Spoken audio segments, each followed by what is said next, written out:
आहेत, लाडके शेतकरी आहेत, लाडके ज्येष्ठ आहेत, सगळे आहेत. या सगळ्यांचं मना आणि लाडके पत्रकार पण आहेत.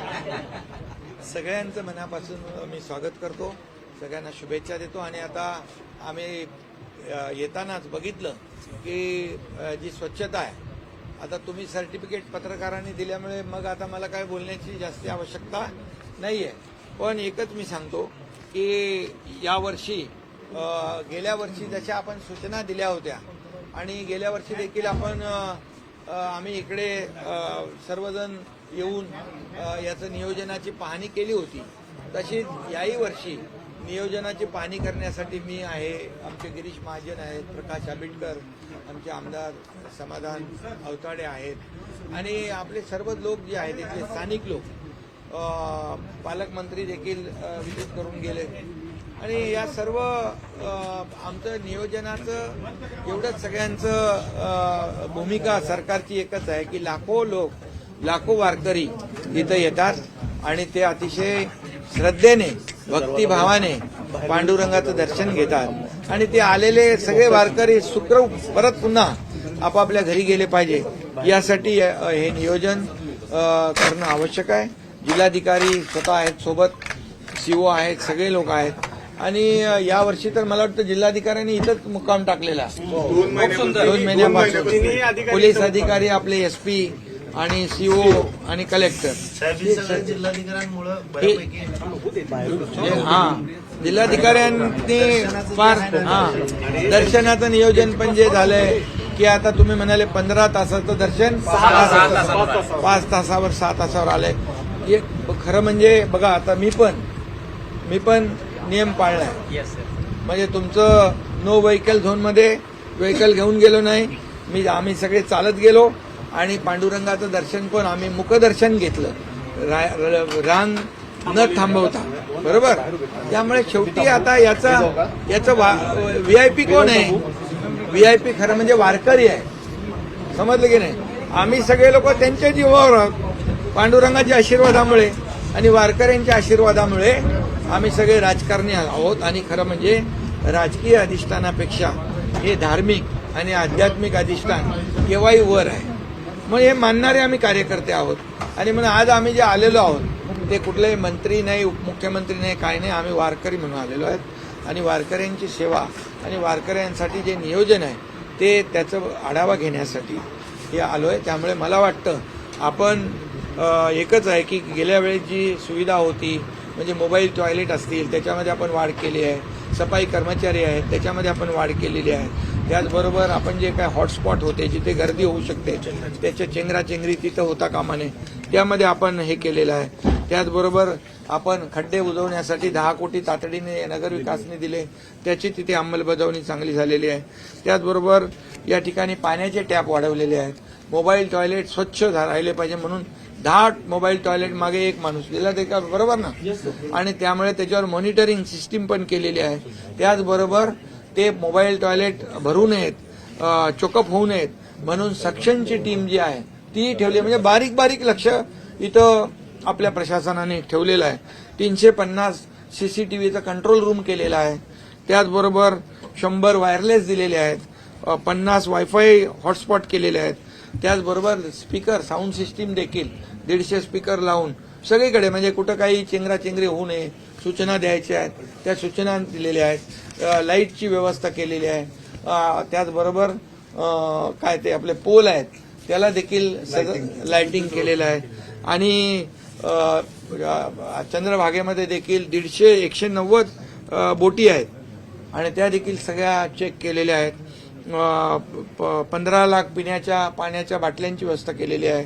त्याचबरोबर 15 लाख लिंबू हेही त्याची व्यवस्था केलेली आहे. आणि या ठिकाणी मला वाटतं जेवढ्या आपल्या पालख्या येत आहेत त्यांना नोडल ऑफिसर पण आपण नेमलेले आहेत. आणि म्हणून या ठिकाणी सर्व सुरक्षेची व्यवस्था, महिलांच्या आंघोळीची व्यवस्था, त्या ठिकाणी लाईफ जॅकेट आहेत त्याची व्यवस्था, म्हणजे कुठल्याही परिस्थितीमध्ये आरोग्य व्यवस्था जवळपास 28 अँब्युलन्स आहेत, 25 ICU आहेत, ICU पण केलेत. त्याचबरोबर 143 प्रायमरी ट्रीटमेंट सेंटर केलेले आहेत. 4,500 मेडिकल किट आपण वाटप केलेले आहेत. 13 डिझास्टर जे हॉटस्पॉट आहेत तिथं यंत्रणा लावलेली आहे. म्हणजे आता गेल्या वेळेस जे होतं त्याच्यापेक्षा दुप्पट आणि त्याची संख्या वाढवली. याचं कारण की या वर्षे मोठी आहे वारी आणि म्हणून वारकरी पण येताना मी बघितलं की खुश आहेत, ते समाधानी आहेत. काय याच्यामध्ये स्वच्छता आहे, पिण्याचं पाणी आहे, सुरक्षितता आहे, साऊंड सिस्टीम आहे, लाईट आहे, सगळं. आणि गेल्या वेळेस देखील सगळीकडे होर्डिंग वाकडी तिकडी लावली होती, पण आता यावेळेस आम्ही सांगितलं की बिलकुल कुठेही असं विद्रुपीकरण नको.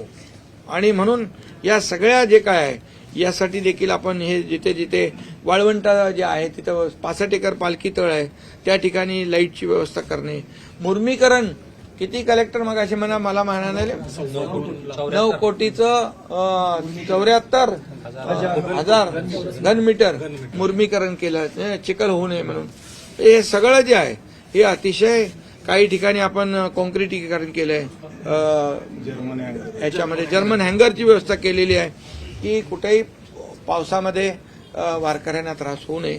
पाऊस पण यावेळेस जास्तीचा म्हणजे पाऊस तर पडलाच पाहिजे पांडुरंगाच्या आशीर्वादाने. त्यामुळे सगळी व्यवस्था अतिशय चांगली आहे, तंतोतंत आहे. काही ठिकाणी आम्ही जाऊ आणि खरं म्हणजे याचं सगळं श्रेय जे आहे आमचे कलेक्टर आहेत, सीओ आहेत, पोलीस एसपी आहे, पोलीस विभाग आहे, एसपी आहेत आणि सगळी जी यंत्रणा आहे प्रशासकीय यंत्रणा सगळे पीडब्ल्यूडी आले, सगळे लोक त्याच्यामध्ये आले. इरिगेशनचं आपलं पाणी सोडण्याचं ती सिस्टीम आहे, हे नगरपालिका आहे. या सगळ्या ज्या काही यंत्रणा आहेत या यंत्रणांनी अतिशय चांगलं काम केलेलं आहे आणि म्हणून यावरची वारी अतिशय सुरक्षित, निर्मल, स्वच्छ आणि यशस्वी होईल. सर, अर्बन नक्षलवाद जो चर्चा सध्या जोरात चालू आहे, वारकरी खूप नाराज आहेत. अनेक संत मंडळींनी त्याबाबत तीव्र प्रतिक्रिया व्यक्त केलेली आहे. काय नेमकं कशा रीतीनं शासन बघणार आहे? त्यांचं म्हणणं असं आहे की नुसतं आश्वासन नको. नाही, याच्यामध्ये एकच आहे की तुम्हाला मी सांगतो की सुरक्षित वारी झाली पाहिजे. आपल्या वारकऱ्याला एकाही वारकऱ्याला त्रास होता कामा नये. त्याच्या जीवाची काळजी, त्याच्या सुरक्षिततेची काळजी सरकारची जिम्मेदारी आहे, सरकारची जबाबदारी आहे. आणि म्हणून अशा प्रकारचं कुठेही काही घटना घडली, कृत्य घडू नये म्हणजे घडताच कामा नये म्हणून त्याला प्रिव्हेंटिव्ह ॲक्शनसाठी पोलीस डिपार्टमेंट, आमचं गृह विभाग जे आहे पूर्णपणे अलर्ट झालेलं आहे. कुठेही असं कोणी अशा प्रकारचं कृत्य करताना कोणी त्याला ताबडतोब त्याच्यावर कारवाई होईल. आणि वारकरी शेवटी आम्हाला बाकी काही नाही, आम्हाला वारकऱ्यांची सुरक्षितता, वारकऱ्यांचं सुरक्षा आणि वारकऱ्यांची यशस्वी वारी झाली पाहिजे, हीच आमची भूमिका. आषाढीच्या पूजेला येणार आहे का? महापूजेला आपण येणार आहात का? यावर्षी आषाढी महापूजेला आमचे माननीय मुख्यमंत्री महोदय देवेंद्र फडणवीसजी अतिशय या ठिकाणी चांगली पूजा करतील. आणि गेल्या वर्षी मी केली होती, आता दर्शन घेऊन आलो आणि त्यामुळे आज त्याचं नियोजन व्यवस्थित झालं पाहिजे म्हणून पूजेचं आषाढीचं म्हणजे जेवढे लाखो वारकरी येतील त्यांना कुठेही त्यांची गैरसोय होऊ नये यासाठी आम्ही आलो. या प्रकरणामध्ये क्लीन चिट दिलेली आहे. नाही, आता काय तो कोर्टात आहे विषय, त्यामुळे त्याच्यावर मी काय भाष्य करू इच्छित नाही. आज मी फक्त आणि फक्त पंढरपूर, वारकरी आणि वारकऱ्यांची राहण्यासाठी आपण आता ह्या वर्षी गेल्या वेळेसपेक्षा जास्त सुविधा दिल्या आणि दिली, पण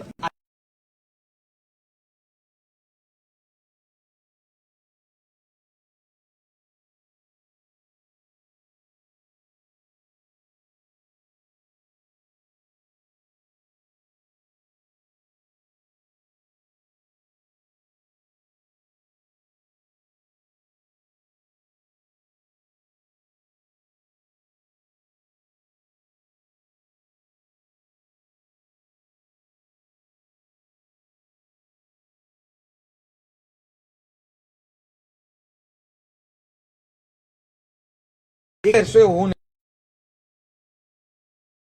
नये लोकांचं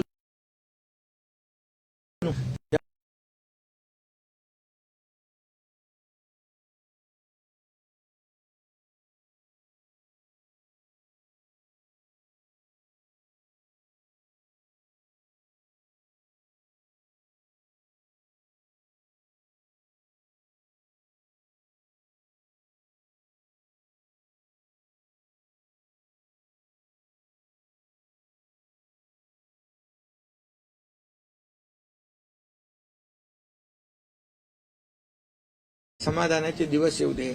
बळीराजा आपला मायबाप आहे. सर, महाराष्ट्रातल्या तमाम जनतेच्या जीवनामध्ये सुखाचे समाधानाचे दिवस पांडुरंगाने आणावे एवढीच माझी त्याच्या चरणी प्रार्थना आहे.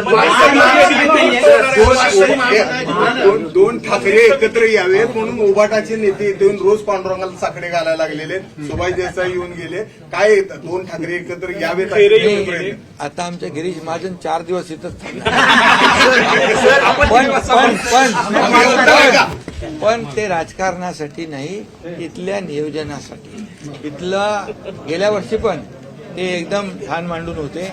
आमचे स्थानिक आमदार, सगळे लोकप्रतिनिधी, पालकमंत्री, सगळे लोक, स्थानिक पदाधिकारी जे आहेत. इथं बघा, आम्हाला सगळ्यात मोठा VIP हा वारकरी आहे, बाकी काही नाही. आणि तुम्ही जो प्रश्न विचारलाय याच्यामध्ये मी एकच सांगतो, लोकशाही आहे.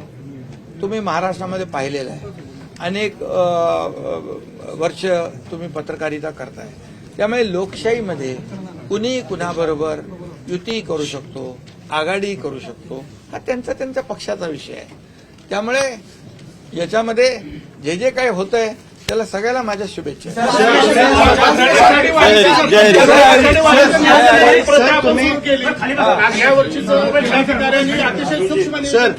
आपल्या हस्ते त्यांना हा